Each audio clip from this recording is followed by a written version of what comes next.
जिले की हर खबर सबसे पहले आप तक पहुंचाने का वादा, बस यही है एक इरादा।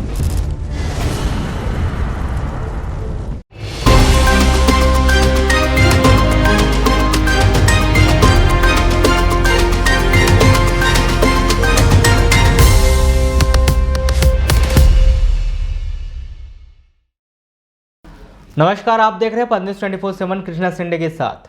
चलिए न्यूज बुलेटिन की शुरुआत करते हैं हेडलाइन से। शहर के वार्ड नंबर 1, 3 और 10 में मूलभूत सुविधाओं के लिए परेशान हो रहे स्थानीय जन। बारिश में अधूरी नाली और कच्ची सड़क बनी सरदर्द। जिला अस्पताल में पर्ची के 3 में से 2 काउंटर बंद। मरीज और उनके परिजनों को रोजाना हो रही है परेशानी। नगर पालिका का आवारा मवेशियों पर कार्रवाई का प्लान हुआ टाइफिस। शहर के हर सड़क पर दिख रहे मवेशी। बैयर परसवाड़ा तहसील में चोरों का बोलबाला। दिन के उजाले में दे रहे चोरी की घटनाओं को अंजाम। झमाझम बारिश से बैनगंगा नदी का बड़ा जलस्तर। लोग जान जोखिम में डालकर निकाल रहे लकड़ी। कोरोना संक्रमण महामारी की दूसरी लहर के बाद जिले के जनप्रतिनिधियों ने स्वास्थ्य सेवाओं के लिए अपना खजाना खोल दिया है। इसी कड़ी में वारासिवनी विधायक प्रदीप जायसवाल के द्वारा सिविल अस्पताल वारासिवनी को एम्बुलेंस प्रदान की गई थी, जिसकी रविवार को विधिवत तौर पर शुरुआत कर दी गई।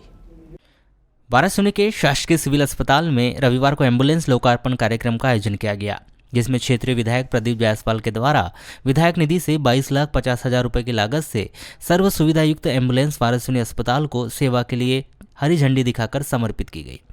वहीं दांत के डॉक्टर सिविल अस्पताल में आने पर डेंटल चेयर भी लोगों की सेवा के लिए प्रारंभ किया गया है। वनगंगा नदी में जलस्तर बढ़ने पर पानी के साथ लकड़ियां बहकर आती है। इन लकड़ियों को लोग जान जोखिम में डालकर नदी से बाहर निकाल रहे हैं। हालांकि प्रशासन के द्वारा मनाही की गई है, इसके बावजूद भी लोग बाढ़ के दौरान नदियों से बहती हुई लकड़ियां निकालने से बाज नहीं आ रहे।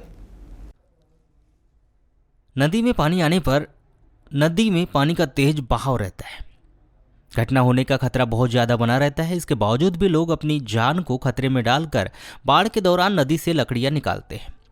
जिला मुख्यालय के वैनगंगा नदी के पास ही नहीं बल्कि जहां जहां से नदियां गुजर रही है, वहां नदी किनारे में लोगों के द्वारा बाढ़ के दौरान नदी से लकड़ियां निकाली जाती है। खतरा होने के बावजूद भी लोग जलाऊ लकड़ी का प्रबंध करने खतरा मोल ले रहे हैं और लकड़ियां निकालते हैं। पानी बहुत तेजी से बहता है और जैसे कि अब हम देखते हैं कुछ बच्चे बूढ़े लोग लकड़ियां भी निकालते हैं यहाँ से। और लकड़ी निकालते, ढीमर आदमी निकालेंगे लकड़ी, दूसरी जाति निकालते। अच्छा, और कभी कभी ये बच्चे भी देखते हैं जो खींचते रहते हैं किनारे से। ये ढीमर के बच्चे हैं। हाँ, तो ये किस प्रकार का खतरा रहता है काका ऐसे में? जैसे अपन ज्यादा ही बाहर रहा तो फिर नहीं जाते, ढीमर भी लोग नहीं जाते। अच्छा, और अभी तक कितनी की लकड़ी निकाले होंगे? अभी तो कुछ लकड़ी नहीं आई जी। अभी फिर भी थोड़ी बहुत बारिश लकड़ी आई, थोड़ी बहुत बारीक आई है जलाओ के लिए अपनी। तो किस प्रकार का खतरा बना रहता है काका उसमें? अभी तो खतरा नहीं है सर। हाँ, अभी खतरा एक भी नहीं है। अभी अब ढीमर भी नहीं, अब देखा जाते हैं तो फिर खतरा ही, तो कम पानी में खतरा रहता है। हाँ, हाँ। और जैसे बच्चे लोग जैसे प्रयास करते हैं खींचने का। हाँ, जैसे बच्चे लोग ज्यादा रहा तो नहीं जाने देते बच्चे को भी। अच्छा, और अभी पानी कितना होगा यहाँ? अभी तो पानी कम से कम 15 फुट के ऊपर। 15 फुट के ऊपर। ये सब लकड़ियाँ ये सब उसी की खींची हुई? ये बाढ़ की है। बाढ़ की है। अच्छा, जैसे छोटे छोटे जो बच्चे रहते हैं इनको किस प्रकार का खतरा रहता है, इनको बताते होंगे? ये आपको बताना पड़ता है इनको भी, ऐसा ऐसा करो, ऐसा करो, ऐसा होता है। अभी भी बहुत सारे बच्चे दिख रहे हैं, तो इनको रोकते नहीं क्या इनके माता पिता? ये रोकते हैं, बाकी आए जाते गार्डन में खेलते हैं बाकी।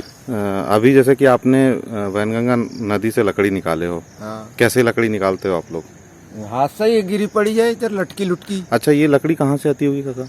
मालूम नहीं अभी कहाँ से। अच्छा, बहती हुई आती? बहती हुई आती। तो अभी कब से निकाल रहे हो? ये 10-12 दिन हो गए। अच्छा, तो एक दिन में कितनी लकड़ी निकाल लेते हो? यही है, बस ले जाएंगे घर। अच्छा, तो ये क्या जलाने के लिए? हाँ, जलाने के लिए। कहीं ना कहीं अभी बरसात का समय है, बढ़ती हुई नदी का स्रोत है, तो ऐसा डर नहीं लगता है आपको? लगता है ना, उधर जाते नहीं ना अपन पानी तरफ। नहीं, कहीं ना कहीं जैसे कभी पैर स्लिप हो गया, यहाँ ऐसा कुछ रास्ता भी नहीं है? नहीं तो उधर जाने की वो ही नहीं है ना गुंजाइश। लालबरा में 1 अगस्त को मध्य प्रदेश आदिवासी विकास परिषद की तहसील स्तरीय बैठक आयोजित की गई, जिसमें आगामी 9 अगस्त को विश्व आदिवासी दिवस मनाए जाने, शासन को 9 अगस्त को अवकाश घोषित करने की मांग करने के संबंध में विचार विमर्श किया गया। पद्मेश 24/7 से चर्चा में जनपद प्रधान किरण मड़ावी ने बताया कि 9 अगस्त को विश्व आदिवासी दिवस मनाए जाने के संबंध में रूपरेखा तैयार की गई है। श्रीमती मड़ावी ने बताया कि मध्य प्रदेश शासन के द्वारा पूर्व में 9 अगस्त को आदिवासी दिवस के अवसर पर संपूर्ण प्रदेश में अवकाश घोषित किया गया था, परंतु वर्तमान में सरकार के द्वारा किसी भी तरह का कोई शासकीय अवकाश आदिवासी दिवस में घोषित नहीं किया गया है। शासन से आग्रह है कि इस दिवस पर शासकीय अवकाश घोषित करें ताकि हमारे सागा भाई इसे दीपावली त्यौहार की तरह धूमधाम से मना सकें। नगर पालिका के द्वारा पिछले 3 माह से आवारा मवेशियों को पकड़कर गौशाला भेजने का दावा किया जा रहा है, लेकिन नगर पालिका के इस दावे की हकीकत कुछ और ही है, क्योंकि नगर पालिका के लाख दावे के बावजूद भी शहर में इन दिनों आवारा मवेशियों की संख्या भारी इजाफा देखा जा रहा है। बीच सड़क पर खड़े होकर सबका रास्ता रोक देना पशुओं के लिए आम बात हो गई है। दिन हो या रात, चाहे आप शहर के किसी भी मार्ग पर चले जाए, आपको आवारा पशु सड़कों के बीचों बीच बैठे नजर आ ही जाएंगे। शहर में बेखौफ होकर घूम रहे यहाँ आवारा मवेशी जहाँ एक और यातायात व्यवस्था पर खासा खलल डाल रहे हैं, तो वहीं यमदूत बनकर दुर्घटनाओं की आशंका भी बढ़ा रहे। शहर के विभिन्न मार्गों में आप इन आवारा पशुओं के झुंड को धुआं चौकड़ी करते देख सकते हैं। वैसे तो नगर के सभी मार्गों में आप इन आवारा मवेशियों को आराम फरमाते देख सकते हैं, लेकिन शहर के बस स्टैंड, कालीपुतली चौक, मेन रोड, गुजरी चौक, जयस्तंभ चौक, अंबेडकर चौक, अस्पताल रोड, भटेरा चौकी, बूढ़ी मार्ग, वारासुनी रोड, हनुमान चौक, सब्जी मंडी, सरेका बाईपास व गोंदिया रोड सहित नगर के विभिन्न चौक चौराहों व मार्गों पर इन दिनों आवारा मवेशियों का झुंड यातायात व्यवस्था को बाधित करता अक्सर नजर आता है, जिससे राहगीर काफी परेशान है। नगर पालिका के सीएमओ सतीश मटसेनिया से मोबाइल पर संपर्क करना चाहा, लेकिन बार बार संपर्क करने पर भी जिम्मेदारों ने कॉल रिसीव नहीं किया।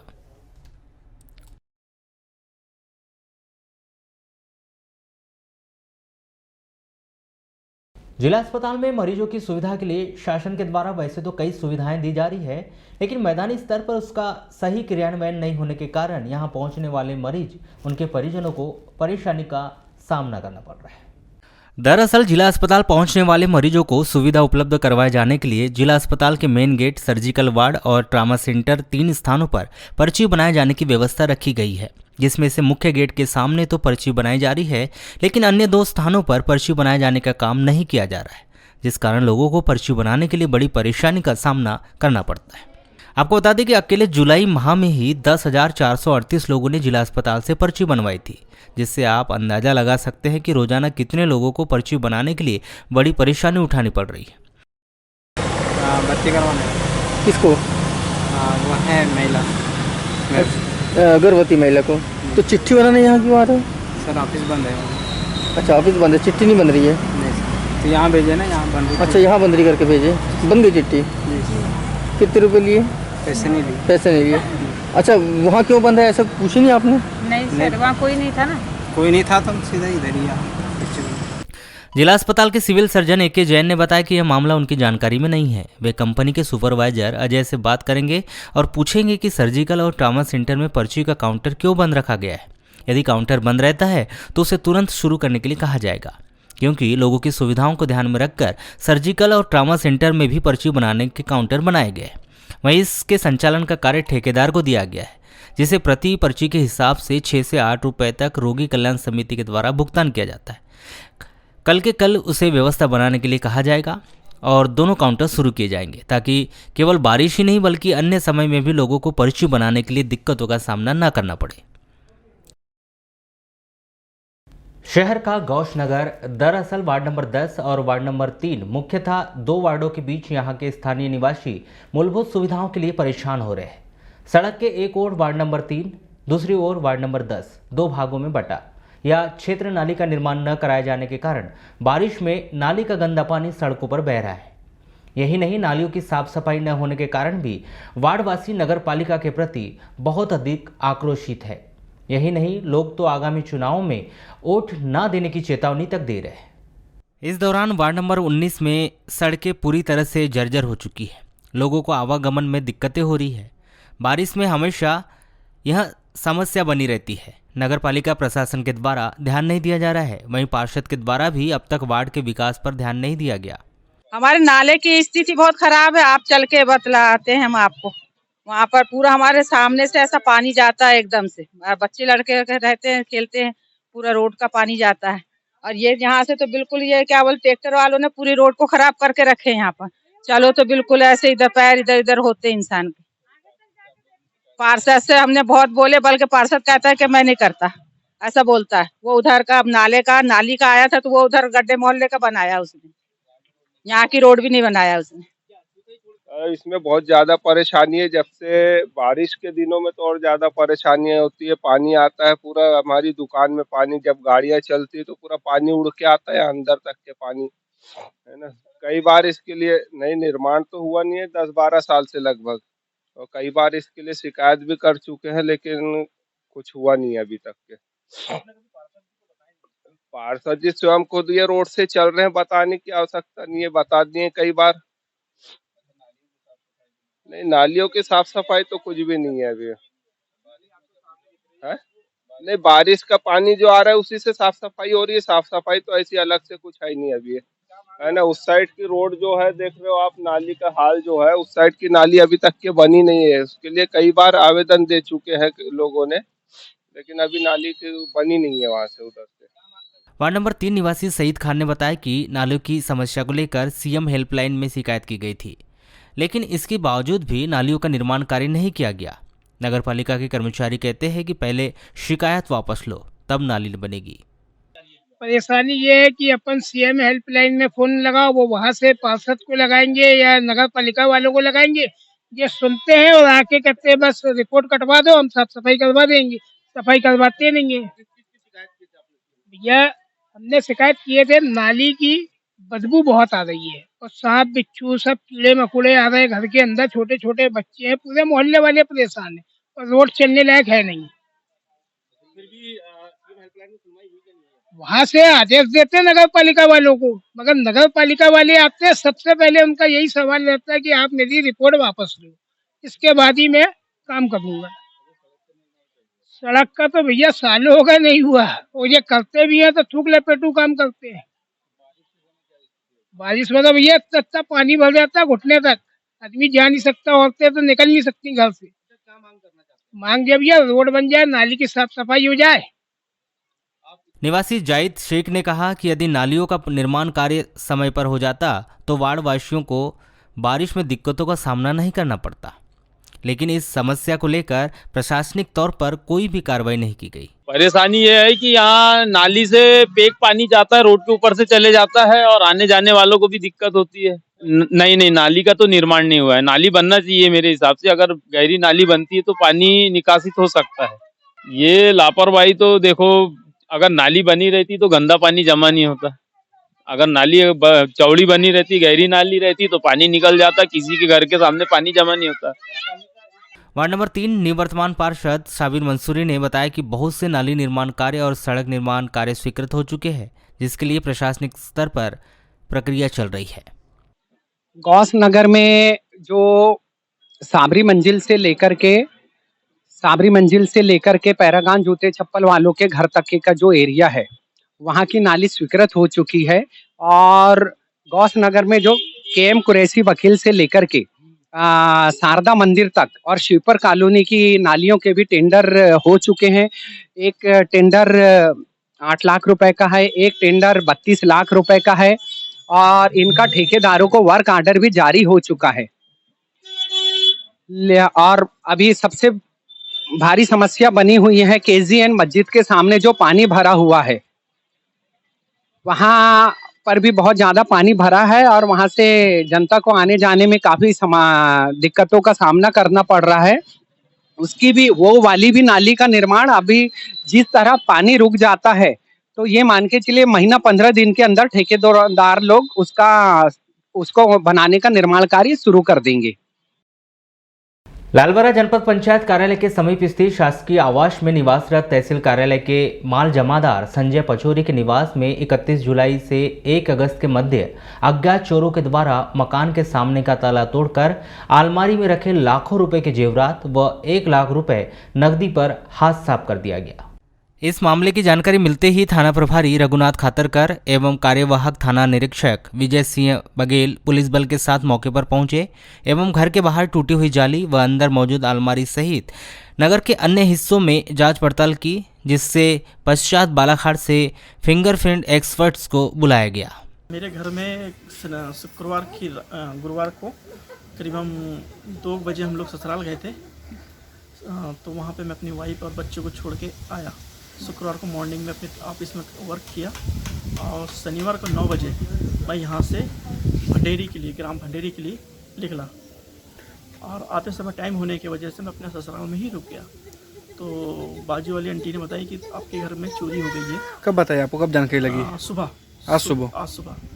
उसके बाद 6:30 बजे। उसके बाद फिर हम घटना अपने घर आए पूरी फैमिली के साथ में और जाकर मैं थाने में रिपोर्ट लिखवाया। शहर के वार्ड नंबर 24 सुरभि नगर निवासी एक 27 वर्षीय महिला ने अपने पति, ससुर, सास, जेठ और ननद के विरुद्ध दहेज में मोटरसाइकिल और 2.5 लाख रुपए की मांग को लेकर शारीरिक व मानसिक रूप से प्रताड़ित करने और जान से मारने की धमकी देने का आरोप लगाया है। पूजा पति सुशील डोंगरे 27 वर्ष के द्वारा की गई रिपोर्ट पर महिला पुलिस थाने में उसके पति सुशील डोंगरे, ससुर अशोक डोंगरे, सास सविता डोंगरे, जेठ विशाल डोंगरे और ननद दीप्ति मेश्राम के विरुद्ध दहेज प्रताड़ना और जान से मारने की धमकी देने का आरोप में अपराध दर्ज कर विवेचना शुरू की है। प्राप्त जानकारी के अनुसार पूजा डोंगरे का विवाह 16 मई 2019 को अशोक डोंगरे के बेटे सुशील डोंगरे वार्ड नंबर 24 सुरभि नगर बालाघाट निवासी के साथ सामाजिक रीति रिवाज से हुआ था। शादी के 4 माह बाद से पूजा को उसका पति सुशील डोंगरे, सास सविता डोंगरे, ससुर अशोक डोंगरे, जेठ विशाल डोंगरे, ननद दीप्ति मेश्राम के द्वारा दहेज की मांग को लेकर परेशान करते हुए दहेज में मोटरसाइकिल और 2.5 लाख रुपए की मांग करने लगे। परेशान होकर पूजा के द्वारा की गई रिपोर्ट पर ससुराल पक्ष पर दहेज प्रतिषेध अधिनियम के तहत अपराध दर्ज कर विवेचना शुरू की है। शिक्षा विभाग के निर्देशों के तहत सभी सरकारी स्कूलों में अध्ययनरत कक्षा 11वीं और 12वीं के छात्रों के लिए नए पाठ्यक्रम संचालित किए जा रहे हैं। वहीं पिछले 2 वर्षों से कक्षा 11वीं और कक्षा 12वीं के छात्रों के लिए हेल्थ केयर विषय शुरू किया गया है, लेकिन इस विषय को पढ़ाने वाले शिक्षकों का स्कूलों में टोटा है। शिक्षा विभाग के निर्देशों के तहत हेल्थ केयर विषय को लेकर भर्ती भोपाल स्तर पर निकाली जानी। जिले में यह भर्ती स्किल ट्री के माध्यम से होना है, लेकिन 2 वर्ष बीत जाने के बाद भी अब तक भर्ती प्रक्रिया को शुरू नहीं किया जा सका। सरकारी स्कूलों में शैक्षणिक गतिविधियां आरंभ हो चुकी है। जिला शिक्षा अधिकारी PR मेश्राम से चर्चा की गई तो उन्होंने कहा कि उन्हें इस विषय में किसी भी प्रकार की जानकारी नहीं है। शहर के बुढ़ी ITI ward number 1 Ganesh Nagar में निवासरत लोग सड़क और नाली की समस्या से परेशान हैं। कच्ची सड़क होने से लोगों को आने जाने में काफ़ी दिक्कतों का सामना करना पड़ रहा है। ITI क्षेत्र के रहवासी क्षेत्र में पक्की नालियों का अभाव है। नालियां न होने से लोगों को गंदगी का सामना करना पड़ रहा है। इसके कारण लोगों में नगरपालिका प्रशासन के प्रति काफ़ी नाराजगी देखी जा रही है। पूर्व में गणेश नगर में सीसी सड़क बनाई गई थी, लेकिन पूरी सड़क न बनाते हुए करीब 300 मीटर सड़क का निर्माण कार्य अधूरा छोड़ दिया गया, जिसके कारण यहां वर्तमान में कीचड़ की स्थिति निर्मित होने से लोगों को आने जाने में समस्या हो रही है। अधूरी सड़क बनने का लोगों के द्वारा बेसब्री से इंतजार किया जा रहा है। लोगों ने बताया कि इस अधूरी सड़क में पक्की सड़क बनाए जाने के लिए सड़क स्वीकृत हो चुकी है। नगर पालिका प्रशासन से यही मांग की गई कि सड़क जल्द से जल्द बनवाई जाए तथा यहां नाली निर्माण कर समस्या का समाधान किया जाए। इससे तो मेन समस्या यही है, 200-250 मीटर की सड़क है ये बची हुई और यहाँ पानी का निकासी नहीं हो रहा है। मतलब यहाँ जाम हो रहा है, नाली की कोई व्यवस्था नहीं है, देख सकते हो ये। और वो सामने बहुत सारे कीचड़ है, आने जाने में यहाँ बहुत सारी दिक्कतें हो रही है। ये छोटा सा सड़क है भैया। जैसे बरसात की बात करें, जब बरसात होती तब क्या स्थिति बनती है? तब तो यहाँ पूरा भर जाता है। ये जो खाली वाली जगह है यहाँ पूरा पानी भर जाता है और सड़क में भी पूरा पानी आ जाता है। दिक्कतें परेशानी तो बहुत है, मगर जैसे कि ये नगर पालिका है, अपन नगर पालिका बालाघाट में रह रहे हैं, तो पानी की निकासी तो बाहर होनी चाहिए। हम लोग इतनी गंदगी में रहेंगे तो बहुत सारी ऐसी बीमारियां हमको हो सकती हैं। तो टैक्स इसलिए पटा रहे हैं कि हमको सारी सुविधाएं मिलनी चाहिए। जो प्रावधान है नगर पालिका से वो पूरी सुविधाएं हमको उपलब्ध होनी चाहिए।